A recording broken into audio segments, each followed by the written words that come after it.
I was standing outside St. Augustine's chapel, dressed in black, watching mourners walk into a building filled with lies. They were there to grieve me, to remember a daughter, a sister, a tragic loss. Inside, next to the pulpit, was a photo, framed, surrounded by lilies, smiling like I had no idea I was about to be erased. They declared me dead 3 years ago. There was no accident, no illness, no body, just a forged death certificate and a family eager to forget I ever existed. As I stood there, I watched my mother greet guests with trembling hands and a box of tissues. My father rehearsed his speech on the steps. My younger sister, the golden child, clutched fake pearls and whispered to someone in the crowd.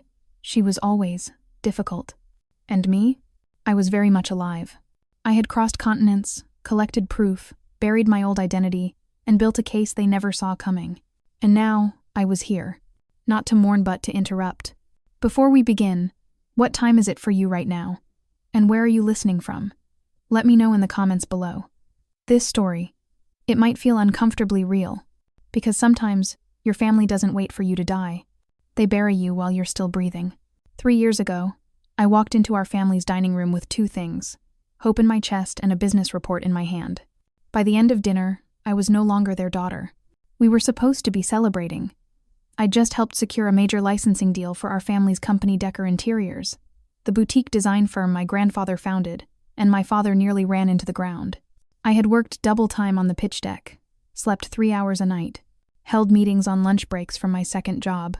I thought tonight, maybe, they'd finally see me. Instead, they saw a scapegoat. It started with a single question. "Maya, can you explain this discrepancy in the Q2 expense report?" my father asked, waving a printed spreadsheet like it was a smoking gun. He blinked. "Discrepancy? $78,000. Missing." I looked at the sheet. The line item had my name next to it, but I had never touched that account. Then I looked at my sister. Elena sat perfectly still, sipping wine, eyes avoiding mine. She didn't even flinch. I opened my mouth to speak, but my mother cut me off. "We trusted you," she said coldly. "Your grandfather trusted you." I started shaking. "I didn't take anything, I can prove." "Enough," my father snapped. "You've embarrassed this family. And this company." I laughed nervously. "You think I stole from us?" "Not just us. Our name." That was the moment I realized. They didn't care whether I did it. They just needed someone to blame. And Elena had always been the favorite, the untouchable, the perfect face for the brand. She didn't even try to defend me. Just looked down at her plate and said nothing while my world collapsed around me. My father stood. "You're no longer welcome in this house. Or this business." My mother didn't cry. She didn't scream. She just whispered, "Better one ruined daughter than 2. I left with a suitcase and a shredded reputation. No one returned my calls. My company email was deleted overnight. Even extended family blocked me on social media within days. I wasn't just fired. I was erased. At first, I tried to fight. I sent letters, emails, screenshots. No response. I offered to take a lie detector test. Silence. Eventually, I stopped trying. But I never stopped remembering. The way my mother didn't look at me when I begged. The way my sister tucked her hair behind her ear while my life burned down. They didn't just disown me. They buried me. And they didn't even wait for a body. When you're disowned, the world doesn't explode. It shrinks. I moved out of state with a suitcase full of rejection and a bank account too empty to argue with. A friend of a friend offered me a couch in Berlin for a few months, so I went. I didn't speak the language. Didn't have a plan. Just went. That's how ghosts are made. Quietly. I got a job bussing tables at a tourist cafe near Alexanderplatz. My shift started at 6 a.m. I served cappuccinos with fake smiles and wiped down counters until my wrists ached. I shared a studio with 2 other girls and lived on day-old bread and coffee. At night I walked. No headphones, no destination. Just me wandering unfamiliar streets, trying to outrun my own name. I didn't talk about what happened. No one knew who I was, and that felt like safety. Back home, the Deckers kept thriving, or so it seemed. Elena was on magazine covers. My parents were quoted in industry blogs about family legacy. Sometimes I'd see their faces in an Instagram ad and feel like someone threw a brick through my chest. But I never commented, never messaged, just watched. Eventually, I stopped checking. Instead, I focused on surviving. I picked up side gigs, photo editing, translating articles, designing menus. I found a rhythm, ate better, slept better, got a passport under my new address, applied for a residency card. I rebuilt myself piece by piece, like furniture from a store with no instructions. Until one night, I tried to renew my old email account. It had been inactive too long, but I figured I could retrieve some files proof of my work, old contracts. The system wouldn't let me in, so I filed a support ticket. 2 days later, I got an answer. Account permanently closed due to user deceased status. I reread it 3 times. Deceased. Me. I contacted customer support again. Attached my passport, my visa, proof of life. They responded with a case number and a copy of the report. Maya Decker. Date of death, the 14th of July. Causa. Auto accident. Status. Deceased. There it was. Someone most likely my family had filed an official death notice under my name. Not metaphorical. Literal. And the government accepted it. Which meant, legally, I was dead. The next morning I walked into the Berlin consulate, holding a folder full of proof that I was, in fact, alive. The woman behind the glass looked at my passport, then back at the screen. According to the system, you were declared deceased in the US 2 years ago. I nodded. I know. That's the problem. Do you have documentation to prove your identity? I handed her everything: visa stamps, tax documents, lease agreements, a notarized letter from my employer. She looked at the papers for a long time. Then she said something I'll never forget. You'll need to file for a legal resurrection. And I laughed. Because what else do you do when a stranger tells you to come back from the dead? But she wasn't joking. In the eyes of the system, I no longer existed. I couldn't open a US bank account. I couldn't vote. I couldn't reclaim my email, my credit, or even my last name. I was a ghost with receipts. So I called a lawyer. Her name was Claire Rojas. Young, smart, ruthless in the best way. She listened to my story in silence. No raised eyebrows. No, are you sure? Just a steady nod. You'll need a fraud investigation, and possibly an autopsy on your digital records. We pulled the official death certificate. There it was again. Name, Maya Decker. Date of death, the 14th of July. Cause, road accident in Northern California. Body, not recovered, listed as beyond identification. Filed by Elena Decker. Filed by Elena, my sister. She had submitted the report. Not my parents. Not a coroner. Not a hospital. Elena.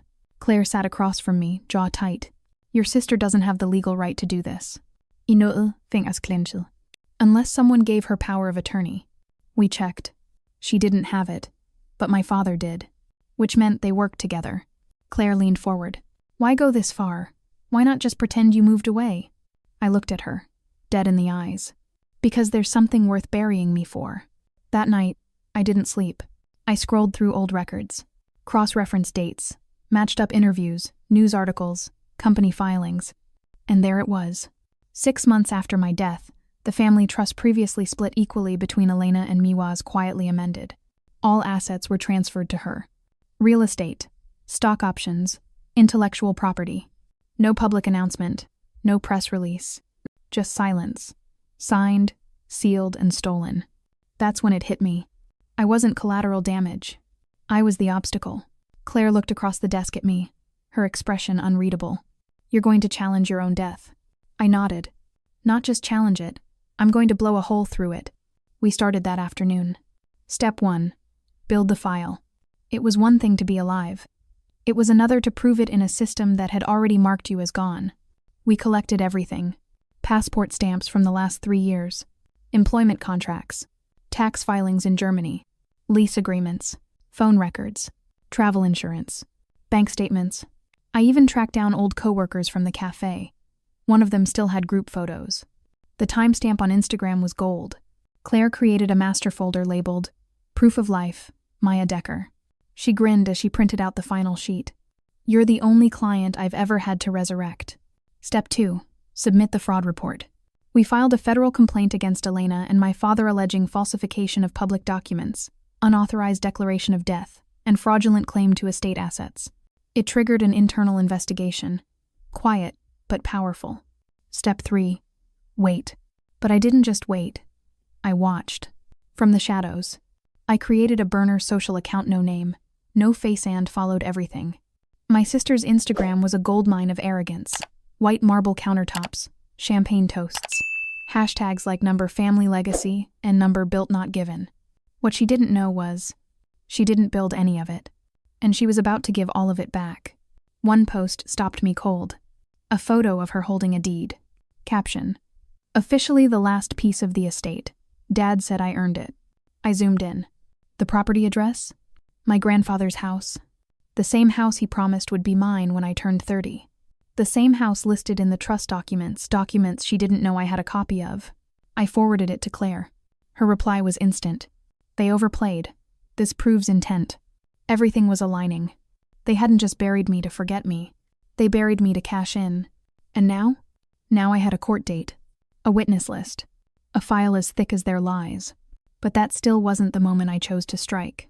That came later when someone slipped an envelope under my apartment door. New name. New note. Just one sentence written in messy cursive. They're holding a memorial for you next Sunday. I stared at the words. A memorial. They weren't just done erasing me. They were about to celebrate it. I used to think my family disowned me because of shame. Because I'd embarrassed them. Because I'd made a mistake. But I was wrong. It wasn't about shame. It was about money.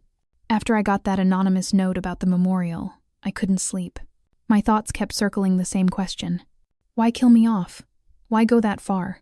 Claire and I dug deeper. We requested sealed court records, reviewed trust filings, subpoenaed bank statements. It took weeks, maybe months off my life, but we found it. 6 months after the date on my fake death certificate, a legal transfer was filed.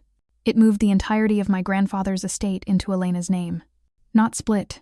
Not temporary. Permanent. It was structured to happen upon your death, Claire explained. Your grandfather's trust had a survivorship clause. If I was gone, everything defaulted to the next bloodline heir, Elena. And the best part for them? No one contested it. Because I was dead. I sat in Claire's office, staring at the paperwork. There, in black and white, was my name, crossed out. Beside it, a signature from my father authorizing the change. My own father. The man who used to read to me from his old business textbooks when I was too young to understand a word. The man who told me, one day, this will all be yours. It was all lies. He handed it over without blinking. Not because he believed I didn't deserve it, but because he believed no one would ever find out.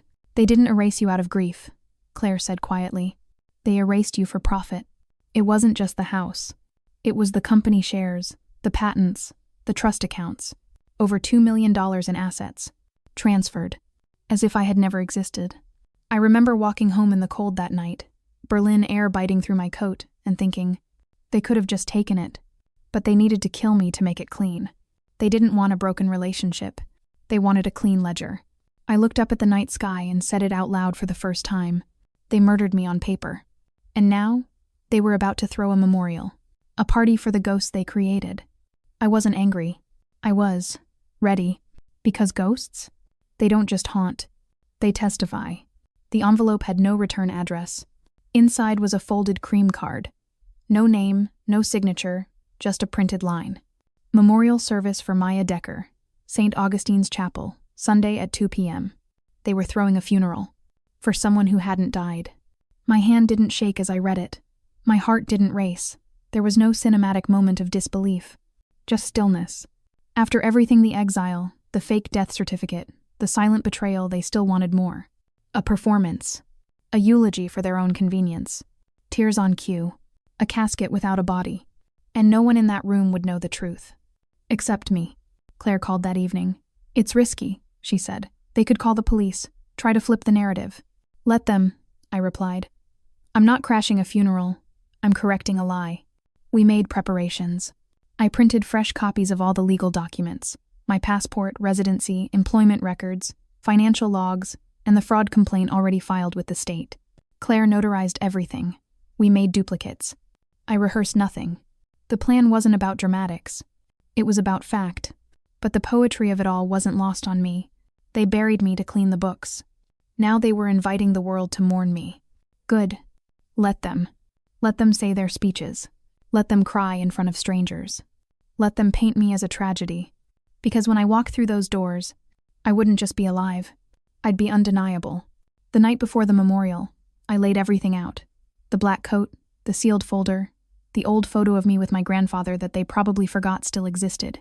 And for the first time in 3 years, I slept like someone who was no longer running. St. Augustine's Chapel looked exactly the same as I remembered. Vaulted ceilings, stained glass windows, that lingering scent of dust and roses. Only this time, there was a giant photo of me at the altar. Framed, cropped, smiling like I had no idea they were going to kill me on paper. I stood across the street, watching guests in black filter through the double doors. My parents were already inside. My mother clutched tissues like she'd just lost a war. My father looked solemn, stoic, dignified grief, pre-packaged. Even Elena was there. Pearl earrings, hair curled, face just distressed enough to look good in photographs. Fake, all of it. I waited. Let them cry.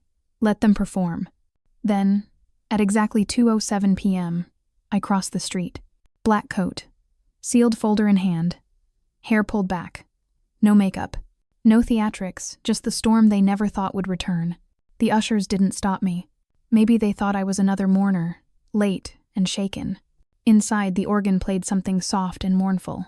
My father stood at the podium. Though she was lost to us too soon, his voice cracked just enough to sound real. We remember Maya not for her mistakes but for her heart. My steps echoed as I moved down the aisle. Click, click, click. Some heads turned. Then more. Gasps whispered through pews like wildfire. Someone stood. A woman in the third row. Is that? I removed my sunglasses. The music stopped. My mother dropped her tissue. My father's hand gripped the lectern like it might float away. Elena's face? White, mouth parted. Pearls clenched so tightly in her fist, they might have snapped. I kept walking, every step louder than the silence. At the front, I turned slowly to face the crowdizens of people. Some I hadn't seen in years, staring at me like I'd crawled out of the ground. And maybe I had. I cleared my throat. Sorry to interrupt. I just came to correct a mistake. No one moved. I pulled the folder from under my arm and placed it on the podium. These are my passport stamps, tax filings, residency permits, pay stubs, all dated after the day I supposedly died. A gasp. Phones rose. A red recording dot blinked. There was no accident. No body. No casket. Only a signature and a lie. I turned to my parents. You didn't lose a daughter. You buried one. On paper. So you could cash in on her grave. My mother sat frozen. My father didn't speak. Elena looked down. For once, she had nothing to say. But I'm not here for revenge, I continued. I'm here to reclaim what was always mine. And to remind everyone watching this isn't grief. It's guilt in costume. I stepped back and walked out. Let the camera phones roll. Let the world decide who they believe. The ghost had returned. Not to haunt, to inherit. By the time I got back to my apartment, the video had over 300,000 views. Someone had live-streamed my entrance, me walking down the aisle, my parents frozen in place the moment I placed the folder on the podium. They titled it, "The Daughter They Declared Dead Just Walked Into Her Own Memorial." It went viral. News blogs picked it up. Then legal TikTok. Then YouTube breakdowns with titles like, "How to Fake Your Daughter's Death and Get Caught." And with visibility came consequences. By Wednesday, Claire called with an update. Fraud Division has opened a case. They're digging into the death certificate, the trust amendments, everything. I didn't say anything, just nodded. It's moving fast, she added. They're scared. They should be. My parents released a statement the next day. A bland, legal-laced press note. We acted in what we believed to be our daughter's best interest, given the circumstances at the time. I knew. Given the circumstances? As if burying your child on paper and profiting from it is situational. People weren't buying it. Comments flooded in. Best interest equals inheritance grab. Imagine faking your kid's death because she was inconvenient. Maya is the blueprint for quiet revenge. Elena went silent on social media. Then she deleted her accounts altogether. I found out later that sponsors pulled out of her lifestyle brand within a week. One post-exposure email leaked. We cannot be associated with someone under investigation for estate fraud. Their house was placed under asset freeze pending investigation. The same house my grandfather had promised me. The same house Elena once toasted champagne in. Now? Sealed. Vacant. Marked. I didn't gloat. There was no party. No revenge playlist. Just quiet. And the sound of everything they built on lies falling. My mother tried to reach out again. A letter this time. Long. Tear-stained. We were desperate. You wouldn't answer. We thought maybe you were already gone, and this gave us closure. Closure? They didn't look for me. They didn't call. They didn't knock on a single door. They didn't want closure. They wanted silence. And now that the silence had shattered, they didn't know what to do with the sound. My father never wrote. He was too proud, or too ashamed, or both. Didn't matter. I wasn't looking for apologies. I wasn't even looking for justice. I just wanted the truth to stand where the lie used to sit. Now it did. I never went back to the chapel. Never drove past the house again. Never responded to the text that said, "We just want to talk." Some endings don't need a bow. They need a boundary. After the dust settled, I stood in front of a building downtown, an old bookstore with peeling paint and boarded windows. I bought it with what they tried to steal. No press release, no announcement, just a locksmith, a broom, and the name I had almost lost, Maya Decker. It took months, but we turned it into something new. A legal aid center for people erased by their own families' disowned teens, queer kids forced out, survivors of paper disappearances. We named it The Ledger, because in a world that tried to reduce us to signatures and status, we became proof that lives don't get to be rewritten without consent. One afternoon, a girl came in. 16, thin, eyes too old for her age. Her parents told everyone she ran away. But really? They just didn't want to deal with the version of her that didn't fit their plan. She looked around and said, "This doesn't feel like an office." "It's not," I replied. "It's a lighthouse." Because that's what I'd needed. Not a lawyer, not a savior, just a place to say, "I'm still here." The irony? Everything they buried me for. The house, the assets, the reputation. None of it mattered anymore. What mattered was what I built with it. A space where people are not edited out of existence. Where your name is the first thing we ask for, and the last thing we erase. I still have the photo from the memorial. The one with my face surrounded by white flowers and empty grief. I keep it in a drawer, not out of bitterness, but as a reminder. They wrote my ending without asking. I came back and wrote the rest myself. And maybe that's the only revenge I ever needed.